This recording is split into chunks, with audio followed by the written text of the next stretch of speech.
There are two different journeys you need to go on to become a confident Welsh speaker. The first is the learning journey, the second is the emotional journey, and although this might surprise you, they're equally important.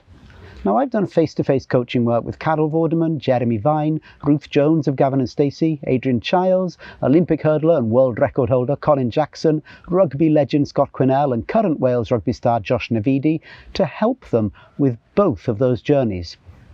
In the next few weeks, I'm going to send you a series of videos giving you exactly the advice and training that I give our celebrity learners. It's literally going to be as though you were sitting next to Carol or Jeremy while I was working with them and you. I don't want to overload you, so I'm only going to send one video each week.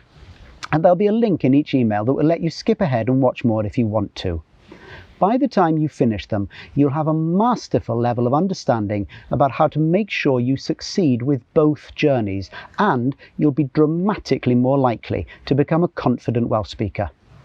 You'll have questions on the way. That's inevitable and good. So I'll also show you a whole range of ways we'll be able to help and support you, even if it's just as simple as hitting reply to one of the emails. We will always make sure that you get the answers you need to keep on learning. Good luck. It is a wonderful and exciting journey that you're beginning, and it's going to take you to places and experiences that you can't yet imagine. I'm genuinely excited to see what becoming a Welsh speaker is going to feel like for you. Next week, your video is going to be about mistakes and how you can learn to stop hating them. But that's it for this week. Hwyl am y tro.